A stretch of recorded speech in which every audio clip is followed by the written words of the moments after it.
How y'all doing? Can I tell y'all that I love me some Detroit? I don't know what these folks in the papers talking about. I love me some Detroit. I hope that it comes off of me. Y'all give yourselves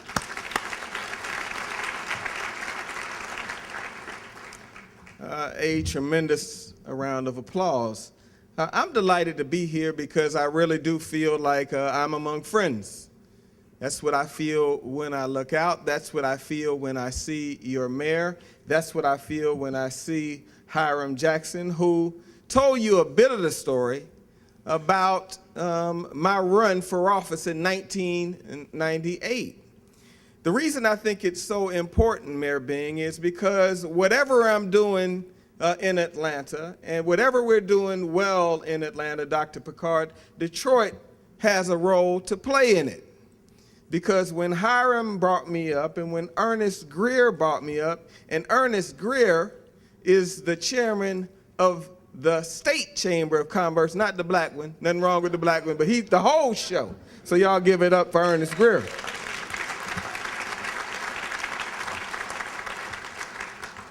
When they brought me up, I was losing in 1998. And I was at that point in the political campaign when you're out of money. And the reason I came to Detroit, there was nobody else to give me any money in Atlanta. And I went out to Hartsfield-Jackson Airport and I walked into a room at the Athenaeum Hotel with Chris Jackson and others, and it was one of the most incredible things I'd ever seen. People from very diverse walks of life, everything from lawyers to doctors to professional services to architects to people that had just left the line at Ford Motor Company, who had started working when they were 17 or 18 at Chrysler, but had worked their up to the ranks and were able to write a guy from Atlanta a check for $250, $300. Well, look how that paid out. I'm the 59th mayor of the city of Atlanta because I won that race in 1998, so I believe a deep and personal relationship between me and this wonderful city actually exists. So I'm proud to come and be with.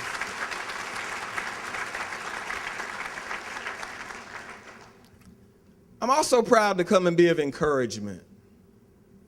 Black men who are high achievers are extraordinary given the obstacles that we have faced in not only our past, but in our everyday lives. And the Hebrew definition of the word Barnabas means to be of encouragement. So in the midst of all of our success, in the midst of all that we do, I really flew up tonight to be with you, not to boast about what is going on in the city of Atlanta, not to compare or contrast, because I believe Detroit is very special, but to be of encouragement to other black men who need a word of encouragement.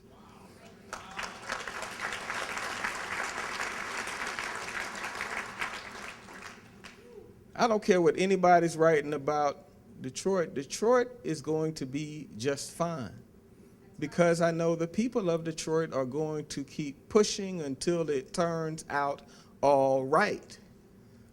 But I want you to know something, black men. Now our best is required. And the excellence of black men really has very little to do with just black men. And the excellence of black women has very little to do with the excellence of black women. Now, really, for the first time in the life of the United States of America, our excellence, Detroit's survival, not only survival, but Detroit thriving, has to do with the overall health and vitality of the United States of America. And if you think I'm just talking trash, check this out. Right now, as we sit here in this ballroom tonight, the United States of America accounts for about 22 to 23% of the world's GDP, which is why we are the central force globally in terms of the worldwide economy. It is estimated over the next 5, 6, 8, 10 years, all you got to do is look at who the president is spending his weekend with in California, the new leader of China, that the United States global share of GDP will reduce from about 22 to 20 to 18%. It doesn't mean that America is going to be in decline, but it does mean that we're going to have to get a higher level of productivity out of our own city, because of the future of the world is about markets. And y'all stay with me, because I'm going to bring this back to Detroit. The United States of America is suffering because of our failure to appropriately invest in black men, white men from rural areas, Asians and Latinos, so that the entire country rises together. In the book That Used to Be Us by Tom Friedman, he has a part of the book where he focuses on what would happen if we invested in cities, what would happen if we stopped trying to block opportunities for people of color. What would happen is that the country's GDP would increase by about $400 billion a year if you took the roof off of people's lives. But if you take up the $400 billion and you extrapolate that over 10 years, it comes out to about $4 trillion, which is what the entire deficit conversation has been about. You all, the United States and in cities across America, we need to choose cooperation and investment over conflict. It's not about bashing other people, but you know, that old tired message was to help black people, to help black men, to help black women, was really some type of social ethic or social initiative. I submit to you in this hotel room tonight, it really is not that anymore. The 50 men of excellence that you're honoring here tonight aren't about any social program or doing anybody a favor. It is about lifting people up who are going to contribute to the overall trajectory of the United States of America remaining the central economy in the world. That's why Detroit matters.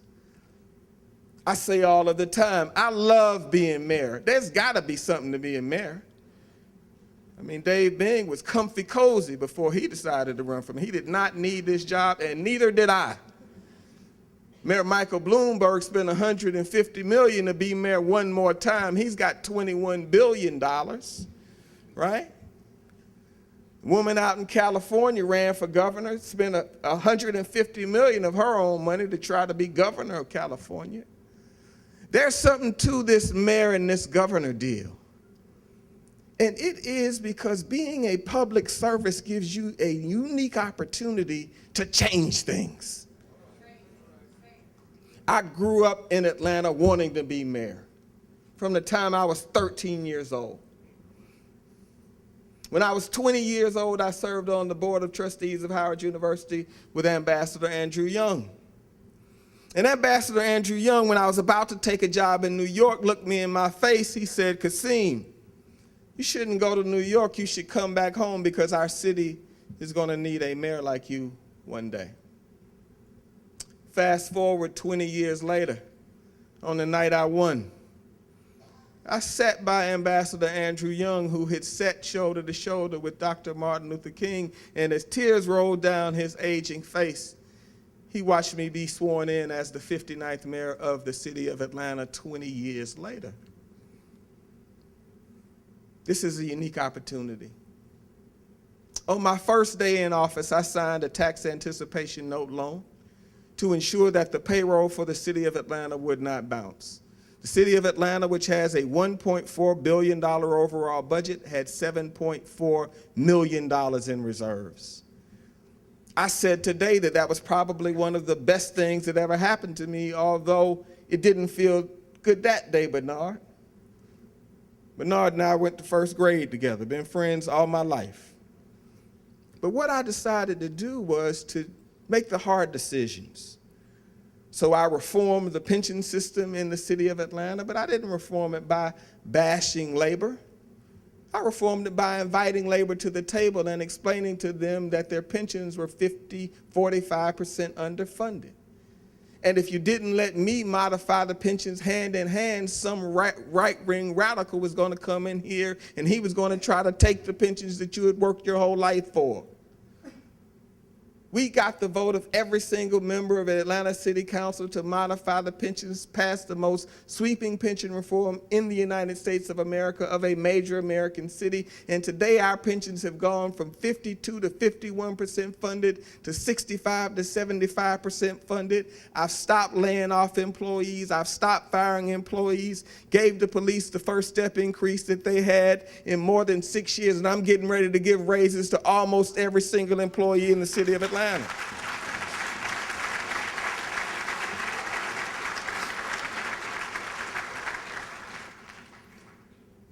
Took reserves from $7.4 million to $126 million in cash, which is 20% of the general fund. Had 3 years of balanced budgets in the city of Atlanta. Hired 800 police officers in the city of Atlanta. Stood up the biggest police force in the history of the city. Crime in the city of Atlanta is at 1969 levels. Last year, 83 people were murdered in the city of Atlanta. One murder is too many. But that's down from highs as high as 200, 210, 220 people getting murdered. And you can feel it when you move around the streets. One of the best days in my life was when I went to a restaurant called Busy Bee. I don't know what y'all's favorite soul food is, but mine is Busy Bee, and it's in the city of Atlanta. And so I left my detail. I like to ditch my detail and go off on my own. I know you know about that, Mayor Bang. You just need to breathe, right? So I walk into Busy Bee, and a family is in the restaurant. And, you know, I'm trying to pick my chicken, match my rice, get my gravy, match my corn in private. And I saw the mom grab her husband. She said, I think that's the mayor behind us. And I saw the husband look over his shoulder. And the little boy was about the height of this lectern. And the mom looked at the dad, and I saw the signals happening, and, you know, I'm not feeling too great. I really don't want to be very mayoral right now. And so I'm standing there, and it comes. And they snatched the little boy, and the little boy turns around. And the mom looked at the little boy. She said, "Do you know who that is?" And the little boy looked up at me kind of irritated. She said, "Oh, Mom, that's just Mayor Reed. It's not like it's the president."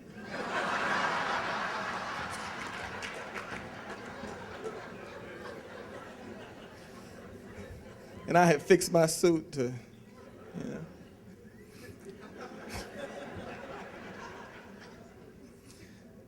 It was a powerful moment, but it reminded me, despite all of the adversity that we all go through, how powerful example the president has been and how important it is to have exemplars, right? So the 50 men of excellence, whether they know it or not, are being looked at by little boys and girls in restaurants and towns and places and stores and businesses all throughout Detroit.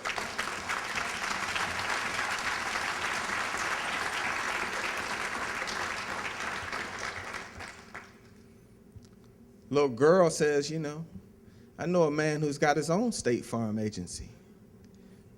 Little boy said, I know a man's got his own automobile dealership. He can even hook up Kim Coles. Right?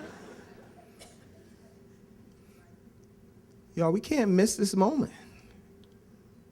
The 50 black men who move around this city carry the dreams of hundreds of thousands of people who you speak to and do not speak to, know and do not know.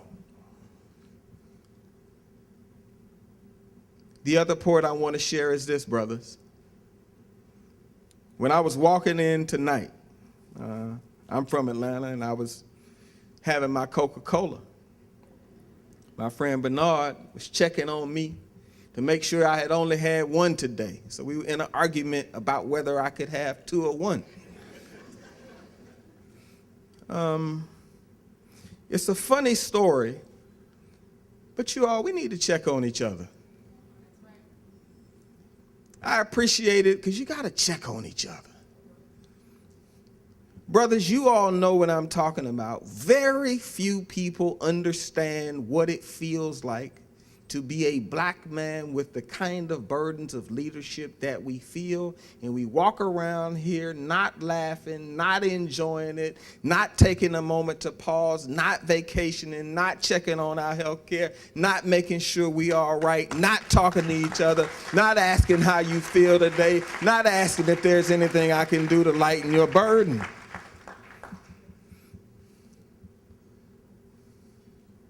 Embrace that, you all. Jesus wept. Jesus cried, right? I can cry, right? If Jesus checked on the apostles, you all can check on each other.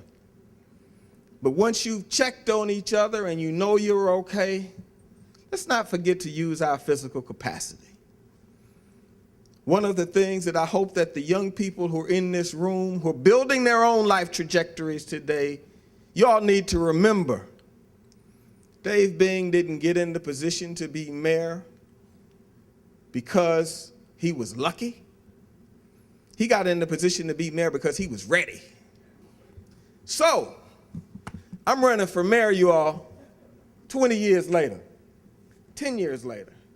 I am losing, right? So my fundraising team comes in and said, we need you to do a West Coast swing. We need you to fly to LA, but you've got a press conference at 10 a.m. the next morning. But we got a big fundraiser in Los Angeles. We need you to go. So, Mayor, I'm remembering, I do that all the time. I looked at booked the flight. Got up, showered, landed in Los Angeles, did 3 fundraisers, bam, bam, bam. Got let off at LAX at 11 o'clock p.m., flew to Atlanta, got off the plane 6 a.m., went home, showered. We did well in the fundraisers. Mind you all, I'm losing. Come up, have our press conference at 10 a.m. I stand up, I announce this new initiative, and at 11 a.m. I almost died. I'm talking about my insides contracted.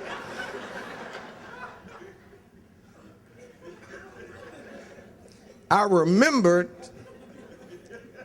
at 40 what I did at 30.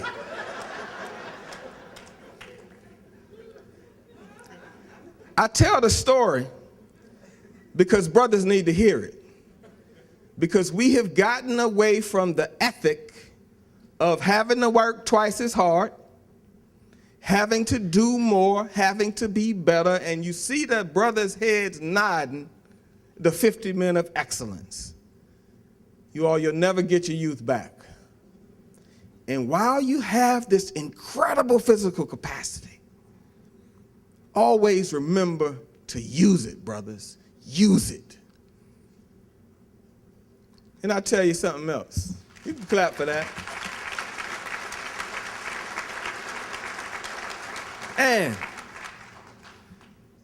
one of the last things I want to share with you all before I take my seat and we begin to acknowledge the rest of the honorees tonight, I don't think it could be more appropriate than an amazing city like Detroit, Michigan.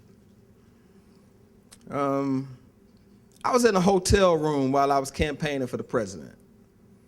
And I'm going to tell you all something. I love our president. And I'm for our president. That's my man. That's my man. I mean, I went so hard for the president on Meet the Press and MSNBC show. CNN, whoever wanted some, I was ready to go. I mean, it was so bad when the Mitt Romney's people saw me in the lobby at NBC and told me that when we beat you all, Atlanta's going to be annexed. It's going to be a suburb of Mississippi. Oh, he meant it. He said, oh, I mean it. And he would text it to me. I hope you're looking forward to moving to Mississippi. We're going to put Atlanta. Atlanta's going to be in Mississippi. It's going to be a suburb of Mississippi. And I'd be on TV and they'd be hitting me. Hope you're ready to move. When you go help your man Pat, I was like, who is my man? I was so offended. You know, my man, you mean the President of the United States? Yeah. So I was always ready to go.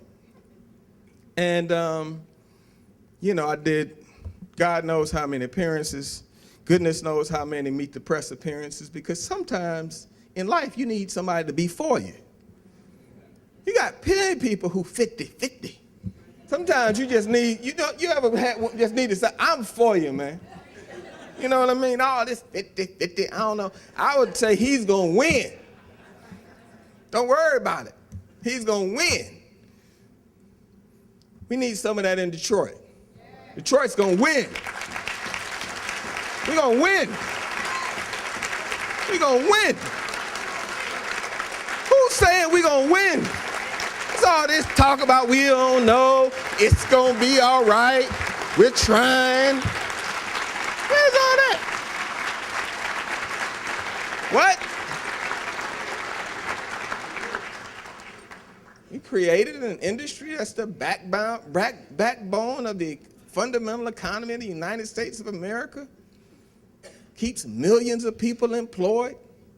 Gave people a quality and standard of life that they never had before, but for your sweat, the work of your brow, your energy, your vision, your intellect. And people walk around here stuttering. I was in a hotel room waiting to go on one of the news shows. And so I had some time to watch ESPN to clear my mind so I could be extra sharp when I went on TV. Saw John Madden, this program on John Madden. And on the program on John Madden, they were talking about where he developed the term yards after contact. Because me and my brother play Madden all the time, football. That's our thing. And so what he said was, he said that he got the term yards after contact from Emmitt Smith. And Emmitt Smith's longest play from scrimmage was when he was in the end zone, Ernest. It was a simple sweep. God knows why they would do a sweep in the end zone, but Mayor, the quarterback, simply pitched out to Emmitt. Emmitt Smith catches it in the end zone. He's turning the corner. He gets hit so hard that he should have been knocked out of the end zone. But Emmitt Smith had that terrific center of gravity, legs like tree trunks, kept his legs moving, spun around, and popped through the line for the longest run, the 99-yard run, the longest of his career. That's where John Madden got the term yards after contact. We need to apply that to our own lives. Life isn't about the easy run when it's wide open. Life is about what happens when you get hit. Life is really about yards after contact. That's why I love the Detroit commercials. So I hope folks here remember that. Yards after contact. Because from adversity, from something that was meant to harm you, like a control board that's unelected, which makes no sense to me, overriding elected officials who are competent and capable. A man that's built a multi-million-dollar company is now being advised by somebody who's never run anything like he's run. That makes a lot of sense. I know I'm getting a little bit in y'all business, but I'm doing it. I don't like it. I don't like it. People that go to the ballot are smart. They know what they're voting for, you know? But y'all got to remember yards after contact. Keep your legs moving. Every single time I come to Detroit, I enjoy myself because there's a warmth and a genuineness about the people that touches me in my heart. And as I walked over here today, I really hope that you will remember yards after contact. using your amazing physical capacity, being encouraged and being an encouragement to other people. And I want to encourage us to be better and remind us that when we fall down, to get back up, because the ground is no place for a champion. And the people of Detroit, you are champions.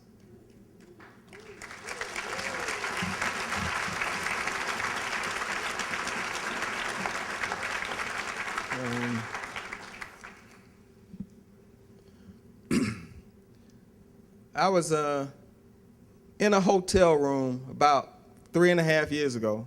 I told y'all, when I ran for mayor, I was losing 18 months out of the 20 months that I ran. Which means, like poor Bernard, my friend. I mean, I was losing. But I remembered that one night, I was having a tough night, and Ambassador Andrew Young called me. And he said, I'm worried about you. And so I was trying to sound upbeat, undisturbed about the campaign. I said, I'm doing great. Jan, you were with me that night in Chicago. Spent my night on the road, once again, fundraising, begging for money. And Ambassador Young said, this is the telephone number by my bed. And he said, I used to do this for Martin. He said, if you are not sleep, I don't want to be sleep. If you can't sleep, I don't want to sleep. So you might think you're feeling okay right now, but if you get to your hotel and you decide that you're not, that you can call me. That changed the campaign for me. I always shook 100 more hands, made 10 more calls, wanted it that much more, because if somebody who had stood by Dr. King's side thought enough of me to care about me and my life outcome, that meant that I had so much more to do. So tonight we have 50 incredible black men. And I hope that on one night in the future, you'll pick up the phone. You'll call another black man. You'll check on another black man and let him know that if you can't sleep, if you're not okay, I don't want to go to sleep. I don't want to be okay. And you would have passed it on. God bless you, Detroit. I love you guys.